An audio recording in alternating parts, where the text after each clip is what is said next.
आज का हमारा टॉपिक है डिस्टेंस और डिस्प्लेसमेंट।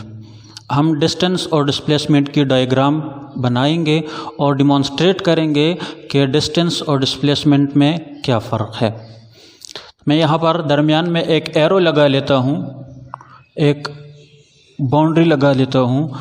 इस साइड पर मैं डिस्टेंस के लिए सब कुछ लिखूँगा, यहाँ पर मैं डिस्प्लेसमेंट के लिए लिखूँगा। तो डिस्टेंस की डिफिनेशन हम किस तरह से करते हैं?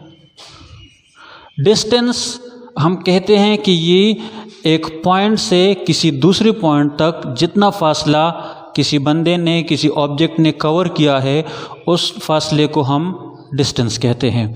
तो इसको हम इंग्लिश में इस तरह से लिखेंगे कि the actual path, the length of actual path covered by a body. The length of actual path covered by a body is called distance. अब चूंकि ये लेंथ है, लेंथ की पैमाइश है, इसलिए लेंथ की यूनिट हमारे पास मीटर है।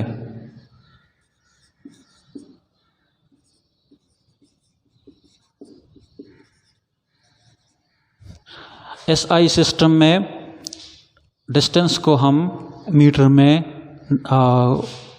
मेजर करते हैं। अब मैं आता हूँ डिस्प्लेसमेंट के लिए। डिस्प्लेसमेंट क्या चीज़ है? डिस्प्लेसमेंट भी लेंथ ही है, लेकिन ये दो पॉइंट्स के दरमियान कम से कम फासले को कहते हैं। कम से कम फासला या स्ट्रेट पाथ पर जो डिस्टेंस होती है उसको हम डिस्प्लेसमेंट कहते हैं। तो हम इस तरह लिखेंगे इसकी डिफिनेशन कि the shortest distance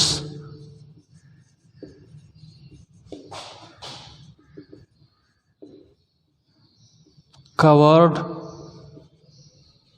by a body is called displacement.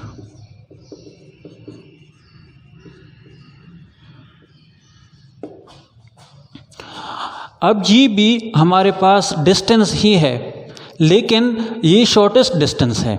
और ये क्या है? ये एक्चुअल डिस्टेंस है।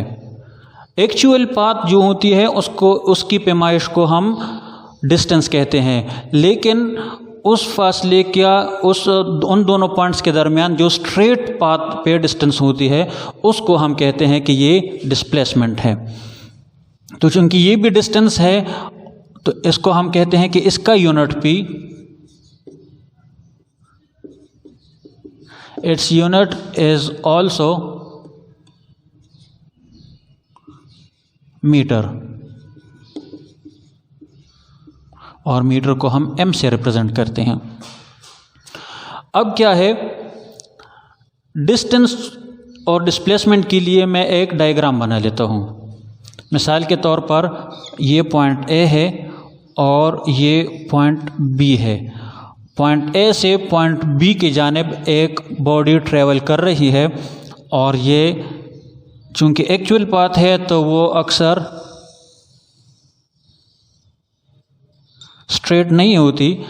तो इस रास्ते पर जो बॉडी ट्रेवल करती है, तो ये बॉडी का यहाँ से जब यहाँ तक जाएगा तो पहले ये पॉइंट ए से पॉइंट पी तक आएगा, पॉइंट पी से फिर पॉइंट क्यू तक, क्यू से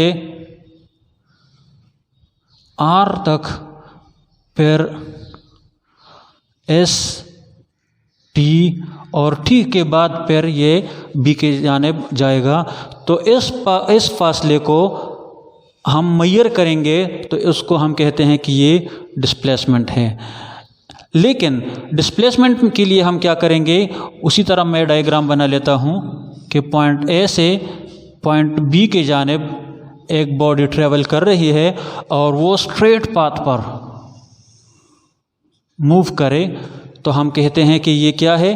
ये डिस्प्लेसमेंट कब अभी ये कवर कर रहा है। जो बॉडी अब यहाँ से वहाँ जा रहा है ये डिस्प्लेसमेंट कवर कर रहा है, क्योंकि ये शॉर्टेस्ट डिस्टेंस है, स्ट्रेट पाथ डिस्टेंस है। और ये क्या है, ये डिस्प्लेसमेंट नहीं बल्कि ये डिस्टेंस है। अब चूंकि ये दोनों अलग अलग क्वांटिटीज़ हैं, इसलिए इसका सिंबल भी अलग अलग होगा। इसको देखिए, यहाँ पर डायरेक्शन चेंज हो रहा है, हर जगह पर डायरेक्शन अलग अलग है। तो हम कहते हैं कि डिस्टेंस क्या है, distance is a scalar quantity.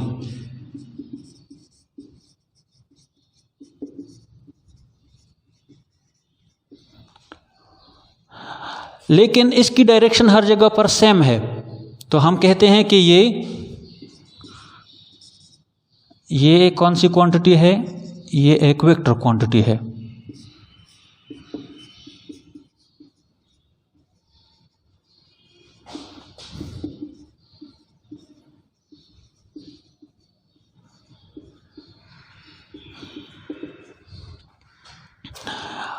अब ये स्केलर है, तो स्केलर को हम किसी भी कैरेक्टर से या लेटर से हम डिनोट कर लेंगे। तो इसको हम रिप्रेजेंट करते हैं डिनोटेड बाय, हमारी किताब के मुताबिक ये एस से रिप्रेजेंट होता है। बाज़ जगहों पर ये डी से भी रिप्रेजेंट होगा, एक्स से भी रिप्रेजेंट होगा, आर से भी ये रिप्रेजेंट हो जाता है, बाज़ जगहों पर आर से रिप्रेजेंट होगा। लेकिन यहाँ पर डिस्प्लेसमेंट क्या है, चूँकि ये वेक्टर क्वांटिटी है और इसके लिए भी सेम सिंबल्स यूज़ होते हैं। लेकिन हमने पिछले लेक्चर में पढ़ा कि डिस्प्लेसमेंट क्या है। डिस्प्लेसमेंट चूँकि ये वेक्टर क्वांटिटी है, तो वेक्टर क्वांटिटी के लिए हम रिप्रेजेंटेशन थोड़ी सी चेंज करेंगे। तो इसकी सिंबल हमारे पास क्या है, displacement is represented by capital S और डी और एक्स और आर वगैरह वगैरह पर ये रिप्रेजेंट होता है। बस इतना। अब हमारे पास एक क्वेश्चन है कि क्या एक ऐसी कंडीशन हो सकती है कि डिस्टेंस तो मौजूद हो लेकिन डिस्प्लेसमेंट ज़ीरो हो। Can the displacement covered by a body is zero but not the distance. Displacement zero है और डिस्टेंस ज़ीरो नहीं है, क्या ऐसी कोई कंडीशन हो सकती है? हाँ, हो सकती है। कब होगी ये कंडीशन? तो लेट्स से एक बॉडी है, ये पॉइंट ए से शुरू हो गया, ये पॉइंट बी तक पहुंच गया, पॉइंट बी से ये पॉइंट सी तक पहुंच गया और पॉइंट सी से फिर ये पॉइंट डी तक ये बॉडी आ गया और फिर वापस पॉइंट ए तक ये बॉडी पहुंच गया।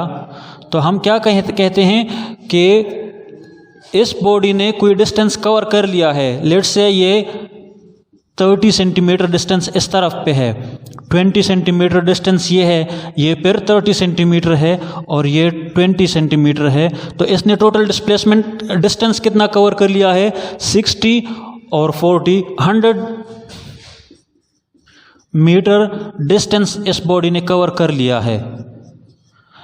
लेकिन इसने डिस्प्लेसमेंट कितना कवर किया है? डिस्प्लेसमेंट इसने ज़ीरो कवर किया है। क्यों ज़ीरो कवर किया है? क्योंकि ये बॉडी वापस अपनी इनिशियल पोजीशन पर आ गया है और हमने कहा है कि displacement is the shortest distance between two points. तो ये बॉडी जहाँ से शुरू हुआ था वहाँ तक वापस पहुँच गया है, इसलिए फाइनल और इनिशियल पॉइंट के दरमियान फासला ज़ीरो है, शॉर्टेस्ट डिस्टेंस उनके दरमियान ज़ीरो है। इसलिए हम कहते हैं कि यहाँ पर डिस्प्लेसमेंट ज़ीरो है और डिस्टेंस 100 है। इसी तरह एक और कंडीशन भी हो सकती है, हम एक बॉडी को ऊपर की जानिब वो उछालें तो वो कोई डिस्टेंस कवर कर लेता है और वापस जब हम उसको कैच कर लें वापस उसी पोजीशन पर आ गया है, उसमें भी हमारे पास डिस्प्लेसमेंट ज़ीरो है और डिस्टेंस ज़ीरो नहीं है। अगर कोई बॉडी सर्कुलर पाथ पर ट्रैवल कर रही है फिर डिस्प्लेसमेंट ज़ीरो है और डिस्टेंस ज़ीरो नहीं है।